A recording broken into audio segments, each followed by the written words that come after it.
नमस्कार साथियों, उत्तर प्रदेश पुलिस भर्ती से संबंधित एक बिग अपडेट आई है। इस जो नोटिस आया है, इस नोटिस के बारे में आपको पूरी डिटेल बताएंगे। जो री एग्जाम के डेट के बारे में आपको बताया जा रहा है, ये जो बिग अपडेट है, डरो नहीं, पूरी सच्चाई जानो। इसमें क्या बताया गया है, किस प्रकार से क्या क्या कहा गया है, तो चलिए देख लेते हैं क्या क्या है ये नोटिस।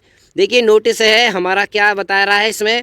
ये जो है नोटिस जननायक चंद्रशेखर विश्वविद्यालय बलिया से संबंधित है ये नोटिस, और ये नोटिस आया है 15 मई 2024 को। ठीक है, इस नोटिस में देखिए क्या कहा गया है, हम आपको पूरा डिटेल समझाते हैं। पहले सबसे पहले आपको पढ़ना है विषय। देखिए विषय में कहा गया है, उत्तर प्रदेश पुलिस भर्ती एवं प्रोन्नति बोर्ड द्वारा आयोजित की जाने वाली विभिन्न भर्तियां की लिखित परीक्षा हेतु केंद्रों के संबंध में। तो ये केंद्रों के संबंध में जो डिटेल जानकारी है ये पूछी गई है। अब हम आपको बता देते हैं, आप इस नोटिस को पढ़ सकते हैं, तो हम आपको बता देते हैं। देखो क्या कहा गया है इसमें कि देखिए 30 अप्रैल 2024 को इन्होंने एक डाटा मांगा था कि 30 अप्रैल 2024 तक हमें कोई अपना डाटा भेज दीजिए कि कितने सेंटर्स खाली हैं, कहाँ कहाँ परीक्षा आयोजित की जा सकती है। देखिए अभी तक उस डिटेल को इन्होंने नहीं जारी किया था, तो इसके लिए अभी इन्होंने कहा गया है कि जितने भी महाविद्यालय और सभी जितने भी विद्यालय हैं जहाँ परीक्षा आयोजित हो सकती है, वो 3 दिन में हमें अपनी प्रति इस गूगल लिंक पर भेज दें। तो गूगल लिंक पर जो प्रति मांगी है उस प्रति के बारे में कहा गया है। अभी जो हाल फिलहाल में जो परीक्षा टली थी, उस देखिए परीक्षा के बारे में हम आपको बता देते हैं। देखिए वो 17 फरवरी और 18 फरवरी को ये परीक्षा हुई थी। देखिए इस परीक्षा को कैंसिल करके कहा गया था कि ये हमारी परीक्षा अब पिछले जो अगले आने वाले 6 महीने हैं उसमें कंडक्ट करा लेंगे। देखिए साथियों 3 महीने तो जो है गुजर चुके हैं, और अब ये परीक्षा कब हो सकती है, देखिए अब कब होने की संभावना है।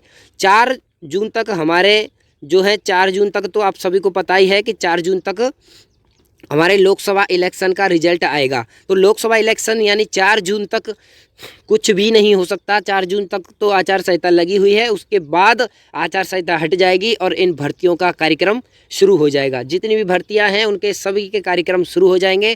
परीक्षा है और भी काम है, जितने भी पूरी जानकारी जो भी है सब चीज़ इनका चालू हो जाएगा। अब देखिए कब परीक्षा हो सकती है, आप इतना अनुमान लगाइए कि पिछली बार ये जो फॉर्म आए थे तो उसके 40 दिन, केवल 40 से 45 दिन दिए थे बस भर्ती बोर्ड ने, 40 से 45 दिन, उसके तुरंत बाद ही पेपर करा लिया गया था। तो अब आप बिल्कुल भी आराम से ना बैठें कि हमारे पास पूरे 6 महीने हैं। अगर आप आराम से बैठेंगे तो आप बहुत ही अपने आप को पीछे छोड़ते जाएंगे, और आपके जो कंपटीटर जो साथी हैं लगे हुए हैं एग्ज़ाम की तैयारी करने, वो आपसे बहुत कोसों दूर निकल जाएंगे। इसीलिए ये समझिए कि अब जो 4 जून के बाद परीक्षा, ये मान लीजिए जून के लास्ट में परीक्षा हो सकती है। अगर जाए तो जाए जुलाई के फर्स्ट जो सप्ताह है वहाँ तक जा सकता है, बस और कुछ नहीं, इतने में ही हो सकता है। क्योंकि आपको पता है कि कितनी स्पीड में पिछली बार पेपर कराया था, उसमें पेपर बनाया भी था इन्होंने, जो भी एजेंसी वो भी हायर करी थी, और जो भी काम थे पूरे काम 40 से 45 दिन में पूरे निपटा कर आप सभी को पेपर आपके हाथों में पकड़ा दिया था 17 और 18 फरवरी को। तो बताइए क्या अब ये लगे हुए नहीं है? लगे हुए हैं ये सब अपने परीक्षा की तैयारी में।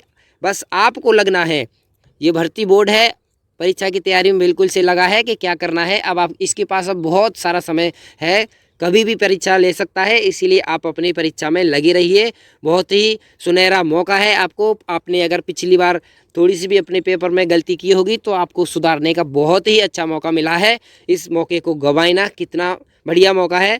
और ये जो डिटेल आपको बताई है हमने, ये देखो ये जो नोटिस है अभी इसकी पुष्टि नहीं हुई है कि ये फेक है या रियल है। लेकिन फेक हो या रियल हो हमें कुछ मतलब नहीं है, हमें अपनी तैयारी से मतलब है। हम अपनी तैयारी में जुटे रहेंगे और परीक्षा की तैयारी करते रहेंगे। तो साथियों अपनी परीक्षा की तैयारी करते रहिए, बिल्कुल भी ना रुकिए। तो इस जो नोटिस को लेकर के आप सभी को बस इतना सजग हो जाना है कि अब ये जो भर्ती बोर्ड है सारे काम में जुट चुका है। ठीक है, आपको इस नोटिस को पढ़ना है तो यहाँ से आप पढ़ सकते हैं। देखिए क्या क्या डिटेल दी गई है, टोटल जानकारी वैसे हमने आपको बता दी है, आप पढ़ भी सकते हैं इसके बारे में अंदर से। तो साथियों, ये जो भर्ती बोर्ड से संबंधित जो निकल के जानकारी आ रही थी, हमने आपको पूरा जानकारी डिटेल में बता दी है। और साथियों, हमारे चैनल पर ये जो हमारा राम स्टडी 24 चैनल है, हमने इस पर अपने उत्तर प्रदेश पुलिस भर्ती से संबंधित प्रैक्टिस सेट चला रखे हैं, सामान्य ज्ञान के प्रैक्टिस सेट, हिंदी के प्रैक्टिस सेट। तो साथियों, अगर आप वास्तव में तैयारी कर रहे हैं तो आपके लिए इन प्रैक्टिस सेटों को लगाना भी ज़रूरी है, क्योंकि देखिए प्रैक्टिस सेट बहुत ही ज़रूरी होते हैं किसी भी परीक्षा को पास करने के लिए। क्योंकि जितने भी अधिक हम प्रैक्टिस सेट लगाएंगे उतना हमें अच्छा जानकारी मिलता रहता है कि कौन सा प्रश्न कहाँ से कैसे है। आधे से क्वेश्चन तो हमें प्रैक्टिस सेटों से ही रट जाते हैं। अगर आप प्रैक्टिस सेट देते रहेंगे, लगाते रहेंगे, तो ये समझिए आपकी जीके, हिंदी और जितने भी क्वेश्चन है आपके फिंगर टिप्स पर याद हो जाते हैं। तो प्रैक्टिस सेट देते रहिए। हमारे इस जो है चैनल की प्ले लिस्ट हमने बना दी है, सामान्य ज्ञान की प्ले लिस्ट और हिंदी की प्ले लिस्ट, वहाँ जा कर के आप पूरे वीडियो को देख सकते हैं। और डिटेल में हमने आपको उन प्रैक्टिस सेटों के एनालिसिस और उनकी जानकारी, ठीक है, सबके साथ कराया है। आप हमारे प्रैक्टिस सेटों को देख सकते हैं। तो नमस्कार, धन्यवाद, राम राम।